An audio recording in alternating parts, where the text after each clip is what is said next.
Welcome everyone. As we have already taught about Zoran's trilogy of quality management, today I am going to discuss with you about Kora Ishikawa TQM model. Okay, uh, total quality management model that is given by Koru Ishikawa. What did he say? As per the Korukawa Ishikawa diagram, or this diagram is also called fishbone diagram or herringbone diagram, cause and effect diagram, or we can say Ishikawa diagram. So it shows the cause of a specific event. Okay, common uses of Ishikawa diagram are product design and quality defect prevention to identify potential factors causing an overall effect. It means in this particular diagram, Ishikawa says that there are some cause of particular defects, or what are the effects of these defects, we can say the causes on the product. So first of all, we have to identify the cause and the relationship of cause to the effect. Okay, cause and effect relationship here he has discussed. Okay, each cause of or reason for imperfection is a source of variation, because every reason can be a harmful, we can say a cause for variations in the products. So we have to identify these causes, and after that what are the effects, and after that what will we do? We have to resolve these problems. Okay, the defect cause are usually grouped into major categories to identify and classify these sources of variation. Here we have make a group of the different causes, so that we can see the effect of variation which is going to occur in the product. Okay, the defect is shown as the fish head and facing to the right with the causes. Okay, in the diagram we will see that you can see this one is the problem, and these are the causes. So you can see the central line is a problem, and what are the reasons of this problem is equipment, process, people, material, environment, and management. Okay, some of the causes can be secondary cause, and some of the causes are called primary cause. So this is from the this side of this line is cause, and this side of the diagram is called the effect. This is another diagram of Koru Ishikawa total quality management. So you can see there's environment, temperature, noise can harm the particular project. In this diagram, what we see that how can environment, or you can say external environment or internal environment. There are two types of environment found in particular industry. So is it a reason to change the product, or we can say to defect the product? Okay. Uh, Next one is temperature. If the temperature is too much high, if we made the ice creams, okay. So what type of products we are going to use? Like what kind of equipments we are using? Are and the finished good is it properly freezed or not? Okay. So temperature is also a very big cause. Next one is noise. Noise. If the noise means there are some disturbance, or we can say if we are making the product and there are a lot of disturbance created by the internal environment, so that can harm our particular product. So next one is manpower. Manpower also can affect a particular product. How? If they are not doing perfectly, they are not doing their work in a full of perfection, then it can harm. Okay, and that can be the reason of different variations occurred in a product. Next one is education.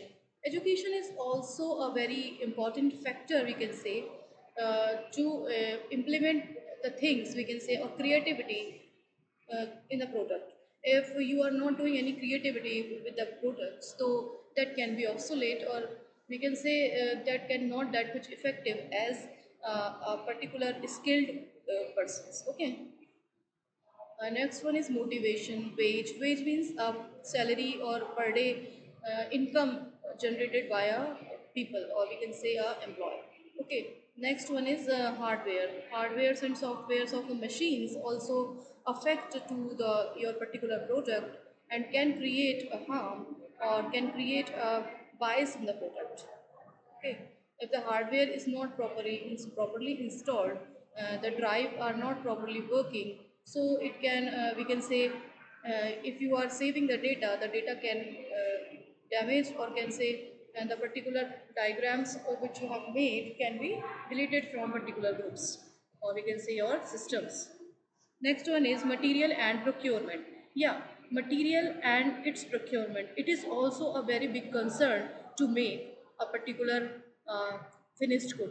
Okay, if the material is not that much procured, it can affect on the product quality. Next point is standardization. Uh, yeah, of course, if you are working and you say that this is the actual standard of my product, but uh, it is not meeting to your standard. Your product are not differentiate from your standard or actual versus standard are you have found the difference between actual versus standard. So you have to do another things to implement for a good product. Okay. Next one is methods. What are the methods you are using? Is there the methods are effective or not? Or we can say if there is not effective method, you have to use another method, a method or process for working. Okay, lean management and CIP. Let's read about it. What is CIP? CIP is a continuous improvement process. So it is needed if we see that there are number of factors affecting to the particular product quality, or we can say they are the cause and this is the effect. So we have to maintain the lean management only here of the point so that uh, we can allocate the persons, we can allocate the another uh, human resource to do the work at that time only. Okay, or it is a continuous process, so we have to do in a proper manner as we have read in the Zuran's principle and in the Damming's principle that quality is kind of weak and it is already for using for the improvement, everyday improvement, or it is a continuous process. Okay, now what is CIP? Yeah, CIP is a continuous improvement process and lean management means reduction in waste. We have to reduce the wastage here only. Okay, so that we can manage, either we have to sand this waste or waste management so that we can reuse or recycle this particular wastage. Next one is what are the advantages of Ishikawa diagram? Highly visual brainstorming tool which can spark further example of root causes. Yes, the advantage of this particular diagram, or we can say this model, is that you can easily known by this model what are the basic factors which are going to affect on upcoming product, or we can say already product which have done or which have product produced by particular concern or organization. So it is very highly visual brainstorming tool. Next one is quickly identify if the root cause is found. Okay, multiple times in the same or different causal tree. So in this tree, it is very clear that the root cause, we have to found the what is the root cause of this particular diagram. Okay, and then it is very easy for us to line up all the things or to streamline all particular things so that we can do in very good manner or very effective manner. Okay, allow one to see all causes simultaneously. Good visualization for presenting issues to the stakeholder. So these 2 points are also very important and it is very clear from the points only that what are the meaning of these particular points. Now, what are the disadvantage of this particular diagram, or we can say Furukawa-Ishikawa diagram? Complex defects might yield a lot of causes, which might become visually cluttering. So, if we are found some of the defects which is very complex, and we do not found the cause of these defects, which might become visually cluttering, it means it is not clearly known, and that can clutter in particular diagram. And we can say, we can stuck the diagram, the actual cause of defects are, what are the actual cause. Okay, is it lie in the in this diagram or not. Next one is interrelationship between cause are not easily identifiable.